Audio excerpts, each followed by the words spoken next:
Hello and welcome everyone, myself Sukant and you are watching your YouTube channel history online. ये video बहुत important होगा ICSE class 10 2023 batch students के लिए जो अभी बोर्ड एग्जामिनेशन दे रहे हो।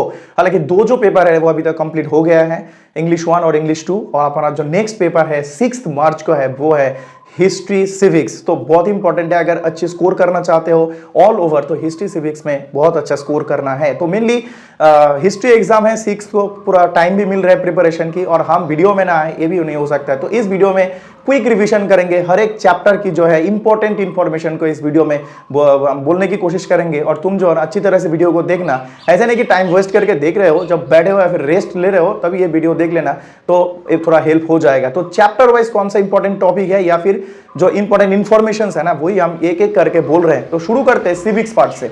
हिस्ट्री में बहुत अच्छा स्कोर करना चाहते हो तो सिविक्स एक बहुत इंपॉर्टेंट रोल प्ले करता है। तो फर्स्ट ऑफ ऑल जो है ना द यूनियन पार्लियामेंट से बोलते हैं। तो यूनियन पार्लियामेंट जो फर्स्ट चैप्टर है, यहाँ से फर्स्ट ऑफ ऑल जो स्टडी करना है कि मीनिंग ऑफ फेडरल सिस्टम। जैसे कि हमारे इंडिया में फेडरल सिस्टम है, यहाँ पे स्टेट गवर्नमेंट और सेंट्रल गवर्नमेंट एक साथ काम करते हैं, और उसके साथ साथ डिविजन ऑफ पावर है। अगर डिविजन ऑफ पावर के बारे में बात किया जाए तो 3 लिस्ट होते हैं, यूनियन लिस्ट, स्टेट लिस्ट और कॉन्करेंट लिस्ट, और उसके साथ एक रेसिड्यूरी लिस्ट भी होते हैं। तो मेनली यूनियन लिस्ट में कितने सारे सब्जेक्ट्स रहते हैं या फिर यूनियन लिस्ट, स्टेट लिस्ट में कितने सारे, ये जो सारे ना इंपॉर्टेंट तो याद रखना एग्जाम में आ सकता है। उसके बाद जो है ना जो मेन कॉम्पोजिशन है पार्लियामेंट की, इंडियन पार्लियामेंट की जो मेन कॉम्पोजिशन है, जैसे कि हम शॉर्ट में बोलने की कोशिश कर रहे हैं तो इंडियन पार्लियामेंट और the three constituents of Indian parliament, ये बहुत इंपॉर्टेंट एग्जाम में आ सकता है। एक है लोकसभा, एक राज्यसभा और प्रेसिडेंट, इन तीन को एक साथ मिला के बोला 3 कॉन्स्टिट्यूएंट्स ऑफ इंडियन पार्लियामेंट। अभी यहाँ पे मैंने लिख के रखा है कि लोकसभा की मैक्सिमम मेंबर्स कितने हैं। तो लोकसभा की मैक्सिमम जो मेंबर है वो है 550। जैसे कि पहले 552 था, अभी 550 है। 2 एंग्लो इंडियन मेंबर्स नहीं है। और उसके साथ साथ जो प्रेजेंट मेंबर्स है वो है 543। कंफ्यूज मत होना, अगर स्टडी करना मतलब अच्छी तरह से क्वेश्चन को स्टडी करना है और फिर लिखना है। और ये वीडियो उन स्टूडेंट्स के लिए बहुत ही इंपॉर्टेंट होगा जो कि थॉरोली चैप्टर को पढ़ा है ना, और यहाँ पे हम जस्ट एक क्विक रिवीजन ले रहे हैं। तो इंपॉर्टेंट इंफॉर्मेशन जो है ना वही सब देने की कोशिश कर रहे हैं। फर्स्ट ऑफ ऑल, जैसे कि मैंने बोला लोकसभा की जो मैक्सिमम है वो 550 और जो प्रेजेंट है 543, और लोकसभा की जो टर्म है वो है 5 ईयर्स।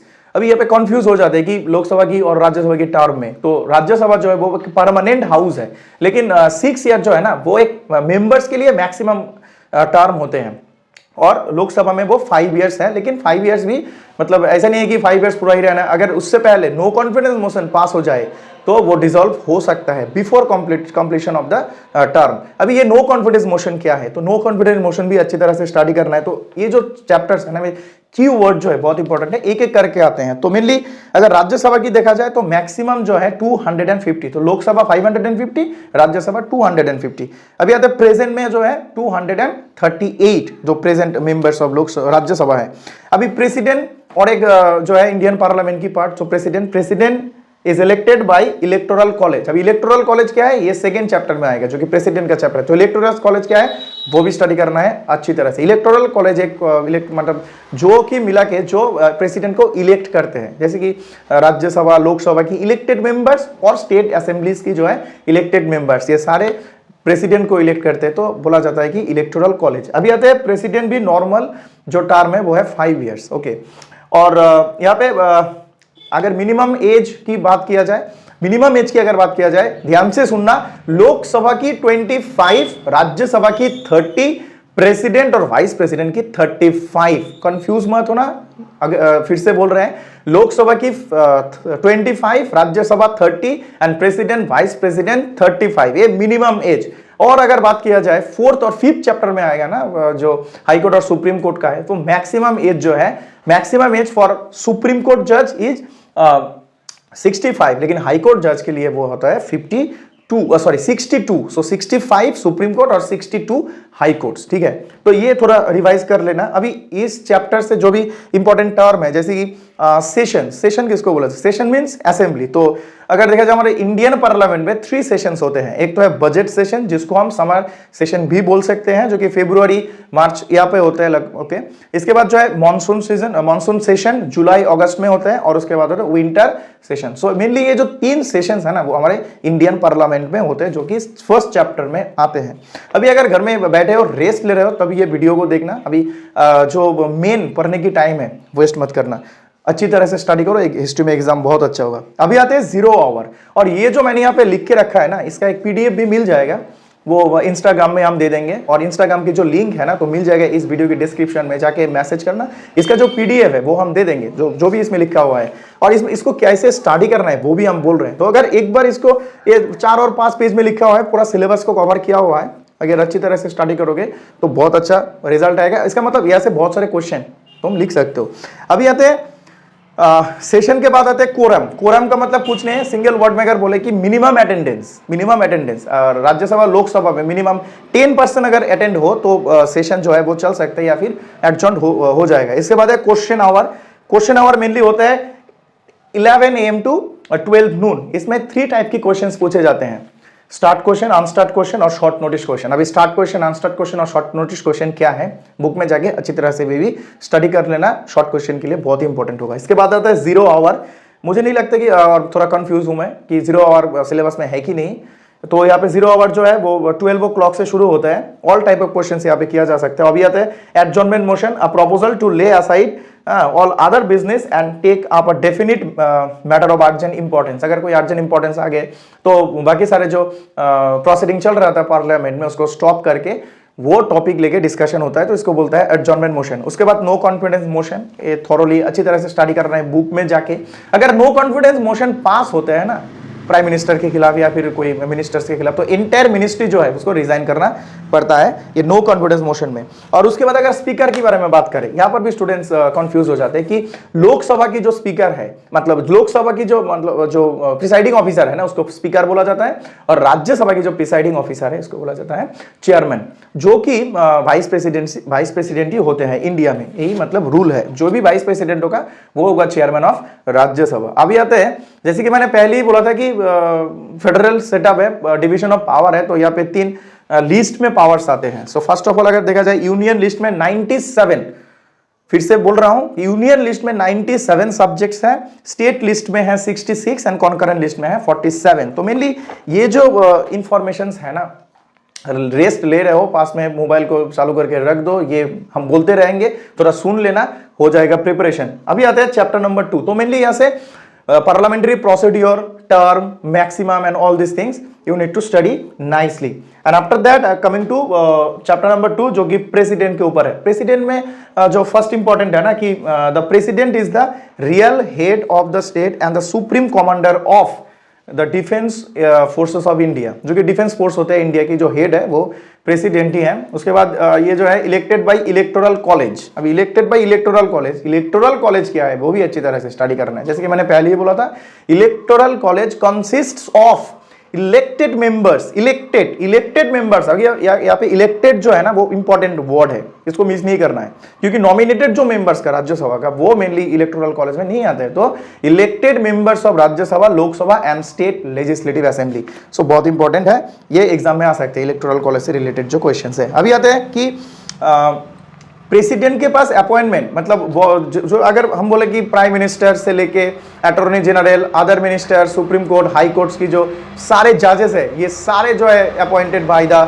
प्रेसिडेंट, ये हम जानते हैं। ये all this are coming under the executive power of the president. तो अगर प्रेसिडेंट की एग्जीक्यूटिव पावर के बारे में बात किया जाए बुक में, बहुत अच्छी तरह से इसको स्टडी कर लेना, और उसमें अपॉइंटमेंट जो होते हैं ना प्रेसिडेंट बाय द प्रेसिडेंट, वो भी लिख सकते हो। जैसे कि प्राइम मिनिस्टर हो गया, काउंसिल ऑफ मिनिस्टर्स हो गए, यूपीएससी की जो चेयरमैन या फिर UPSC members, election commissioner, election commission की जो अदर कमिश्नर्स है, मतलब कमीशन की जो अदर्स कमिश्नर्स है, ये सारे जो है appointed by the president of India. बहुत अच्छी तरह से स्टडी कर लो। या फिर lieutenant governor, chief commissioner of union territories, जो कि यूनियन टेरिटरी की एडमिनिस्ट्रेशन देखते हैं। उसके बाद attorney general of India, controller, auditor general, CAG. इसके बाद chairman and the members of UPSC, the chairman and members of planning committee.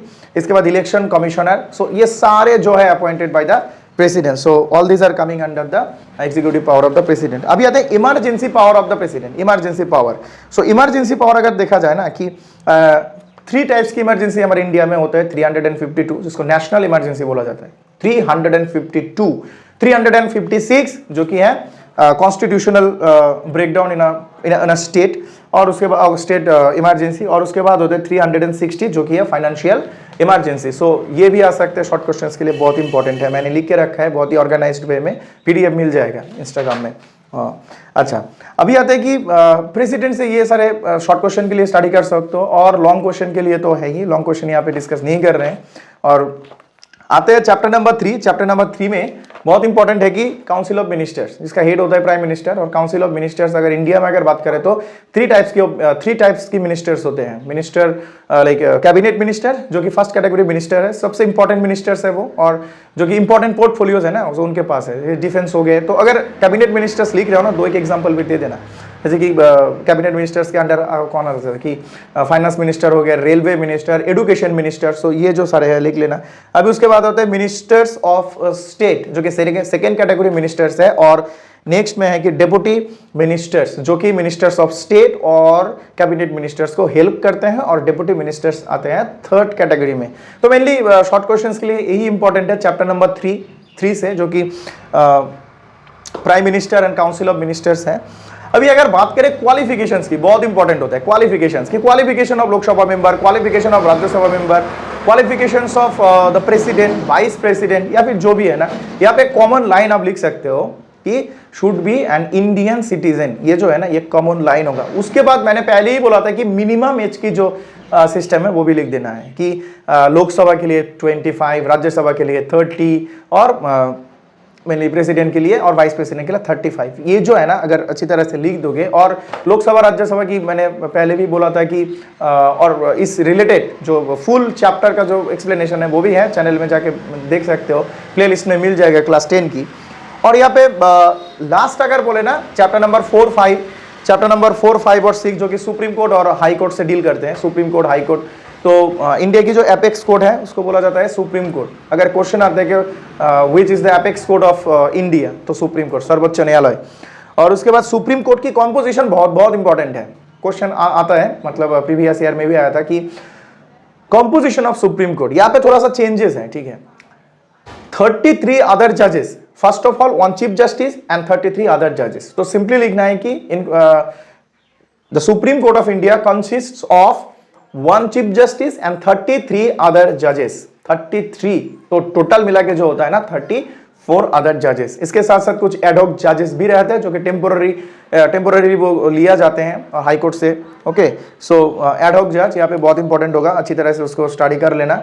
और यहाँ पे मैंने जैसे कि पहले बोला था कि मैक्सिमम एज की जो बात है 65 है मैक्सिमम एज सुप्रीम कोर्ट के लिए, और सुप्रीम कोर्ट जज के लिए, और हाई कोर्ट जज के लिए है 62। अभी बात करें कि अपॉइंटमेंट अथॉरिटी और कि कौन इसको अपॉइंट करते हैं, सुप्रीम कोर्ट और हाई कोर्ट की जो जजेस हैं they are appointed by the president of India.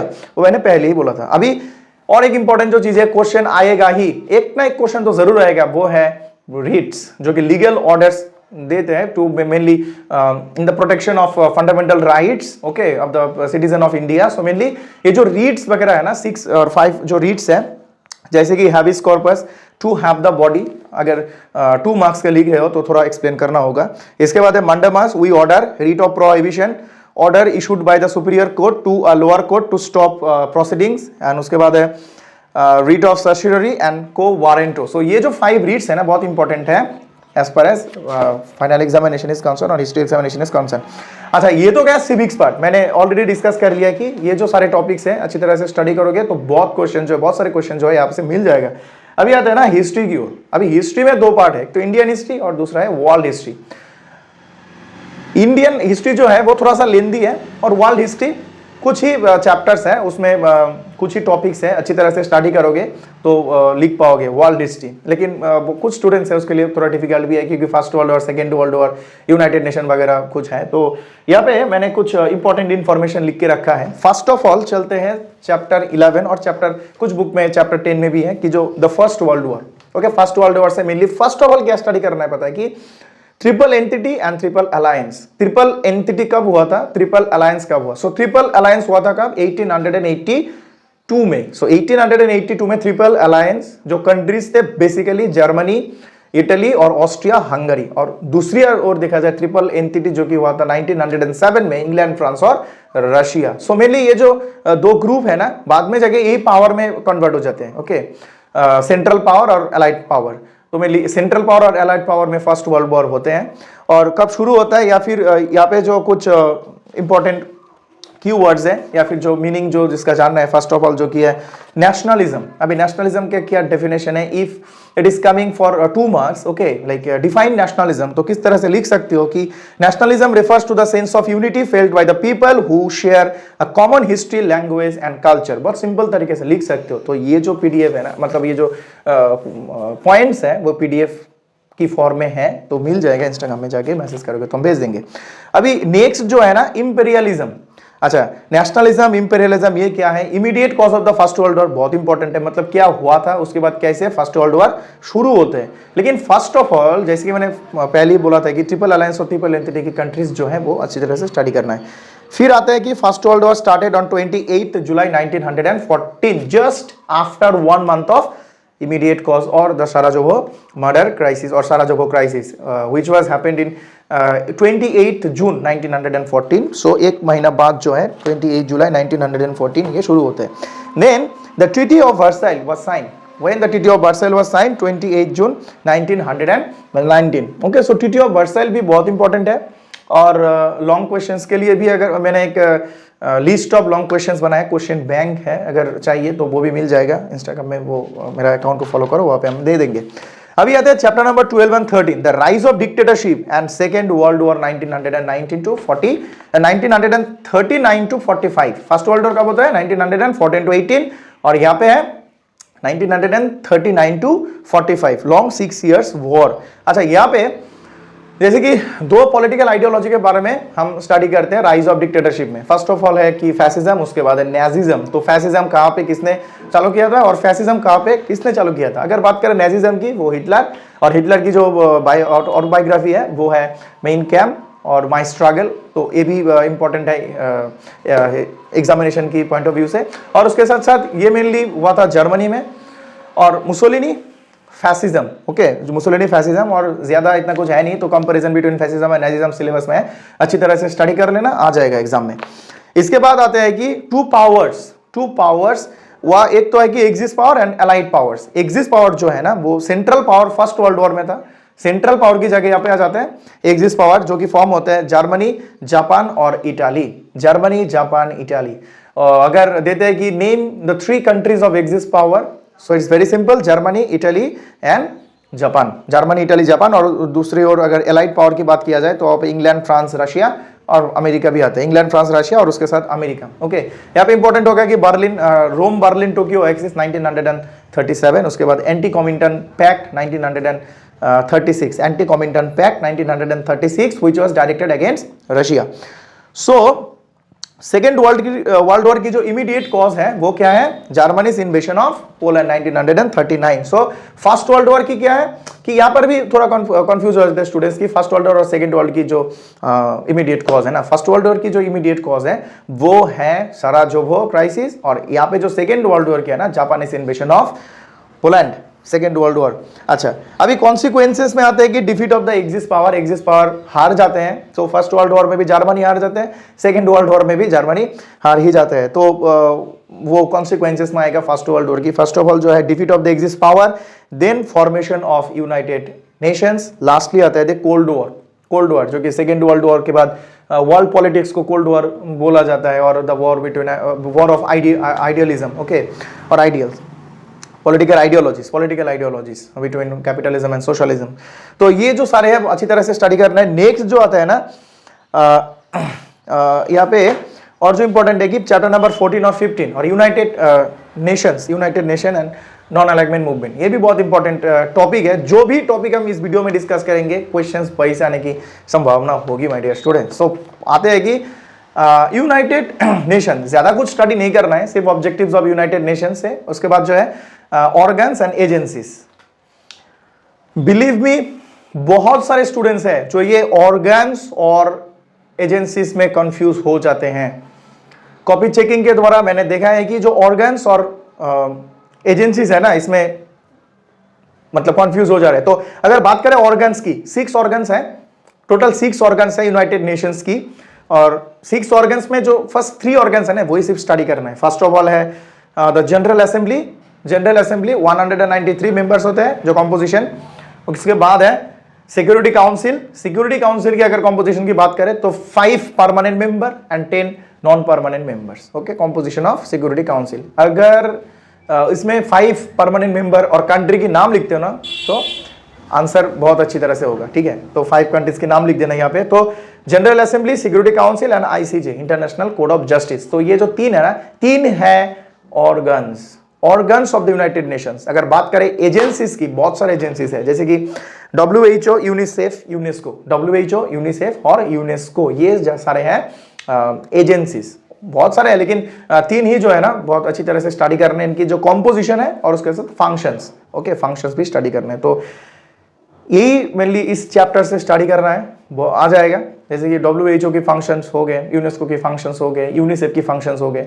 उससे पहले जो है ना जनरल असेंबली, सिक्योरिटी काउंसिल, उसके साथ साथ इंटरनेशनल कोड ऑफ जस्टिस, जो फंक्शंस है ना अच्छी तरह से स्टडी कर लेना। ओके, 3-4 ऐसे करके स्टडी कर लेना तो मेनली एग्जाम में अच्छी तरह से लिख पाओगे। और मेरा ये मानना है कि वर्ल्ड हिस्ट्री में स्कोर करना इतना मुश्किल नहीं है कंपेयर टू इंडियन हिस्ट्री। तो इंडियन हिस्ट्री बहुत लेंदी होता है। ठीक है, अभी आते हैं कि लास्ट जो एक चैप्टर है नॉन अलाइनमेंट मूवमेंट। अच्छा, नॉन अलाइनमेंट मूवमेंट में कुछ नहीं है, सिर्फ है कि the meaning of non alignment movement. तो यहाँ पे मैंने लिखा है कि the non alignment is the international policy of a sovereign state और free state according to which it was not align itself with any of the power blocks, at the same time actively participates in the world affairs to promote international peace, harmony and cooperation. Second world war के बाद जो cold war होता है, cold war में जो हमने देखा है कि एक यूएसए के अंडर और यूएसएसआर के अंडर जो वर्ल्ड है ना वो डिवाइड हो जाते हैं। यूरोपियन कंट्रीज वो अलाइन में चले जाते हैं। लेकिन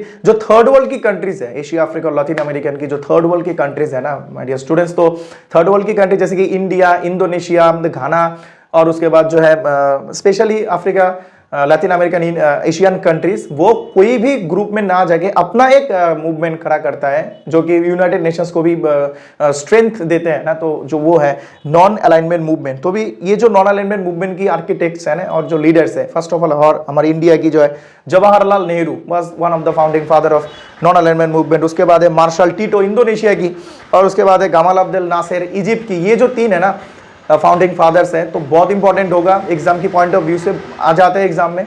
और लास्टली जो है यही बोलना चाहेंगे कि वीडियो बहुत लेंदी हो रहा है, इसलिए जो इंडियन हिस्ट्री का पार्ट है ना वो कल लेके आएंगे। कल इसी टाइम वीडियो आएगा इंडियन क्विक रिवीजन को लेके, और वो चैप्टर जो है वो कौन सा टॉपिक इंपॉर्टेंट होगा वो डिस्कस करेंगे।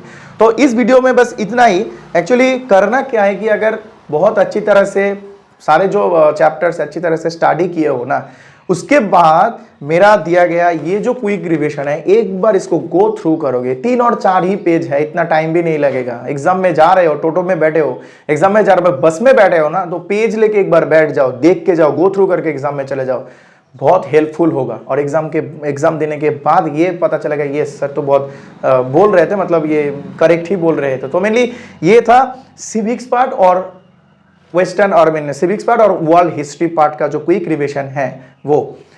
फिर एक बार बोल रहे हो कि टाइम वेस्ट मार्क मत करो वीडियो देख के, लेकिन बैठे हो, खा रहे हो, यहाँ पे वीडियो चला के बैठ जाओ, खाने लगो, कोई बात नहीं, अभी टाइम है।